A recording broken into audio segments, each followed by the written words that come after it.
so please cast your ballot for the speaker whom you felt best met his objectives, and pass your ballot around to Eric, who will obviously mark himself as the winner.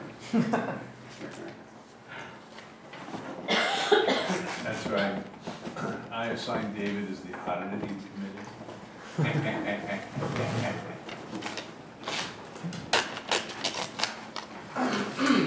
As you're doing that, please help me welcome our topic master today, John, to Wax Poetic.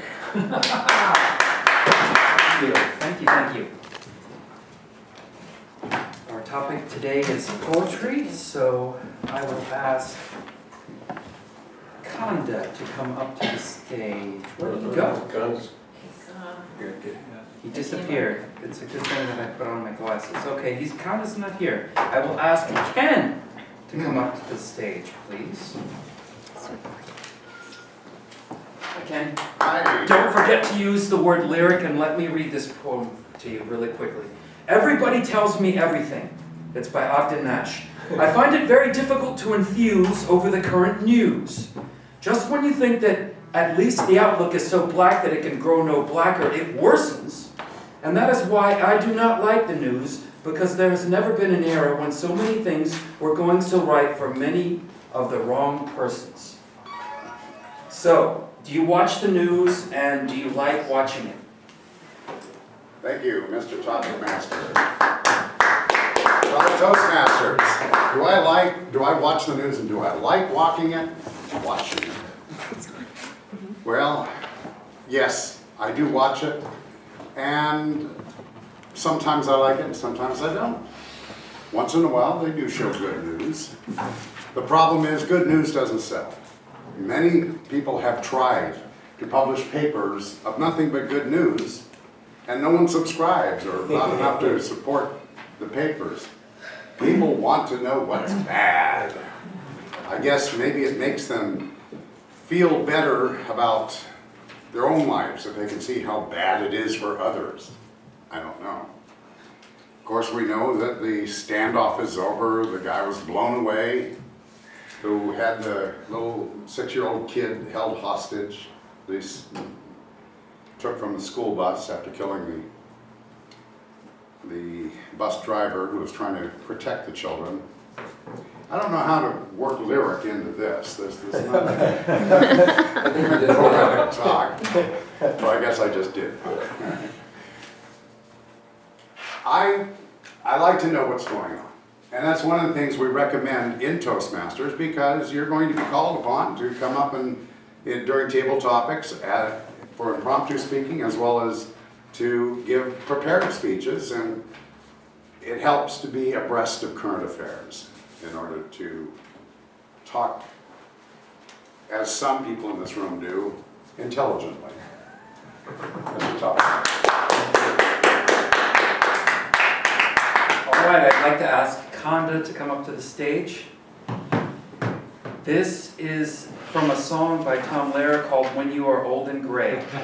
An awful debility, a lessened utility, a loss of mobility is a strong possibility. In all probability, I'll lose my virility, and you your fertility and desirability, and this liability of total sterility will lead to hostility and a sense of futility. So let's act with agility while we still have facility, for we'll soon reach senility and lose the ability. Do you enjoy your inevitable maturity? Don't forget to use the word lyric.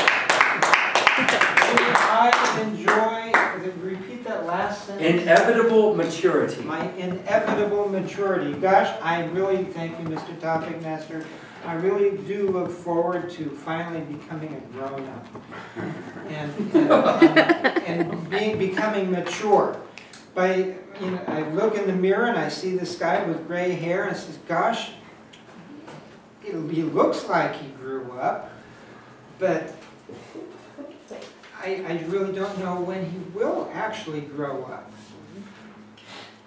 But there are signs, and I think you touched on those signs in that very lyric poem, that yes, I am going through some of those some of those challenges of getting older, but I still look forward to becoming a grown-up and learning how to relate to people in an adult way.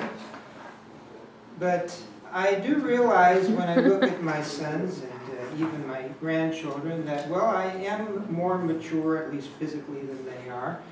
And I guess I am a grown-up. I just have to act like it. Mr. Todd. That was a very lyrical answer. And now I'd like to ask Jim, All right. Mr. Morphy, to come up to the stage. Continue the Festival of Poetry.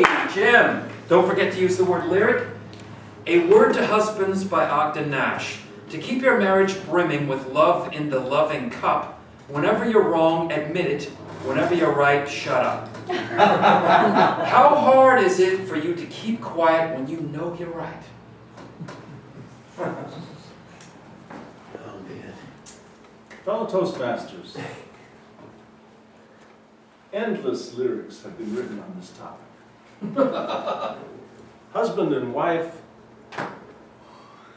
are always both right. But husband and wife need to get along as well. There's a commitment involved. When you take your vows and you promise to stay with a person for the rest of your lives, you might not foresee the fact that you'll have differences of opinion, both of which are correct. And if one steadfastly clings to one's own opinion, one cannot agree with the other. If one cannot agree with the other, there's going to be conflict. And that vow of perpetuity in your togetherness will be tested. That's why I use the word commitment to describe hanging in there, and it requires a lot of skill. I just did a run-on sentence. These are hard. And one of the skills is to hold your tongue. It's a precious skill.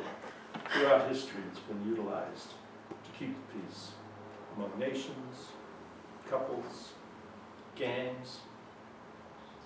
Holding your tongue. And there are many scriptures, there's another one on this sentence, involving that. I think it was in the book of Mark. Jesus was asked if it was okay to eat certain foods, and he responded, one does not defile oneself by what one puts into one's mouth, but by what comes out of one's mouth.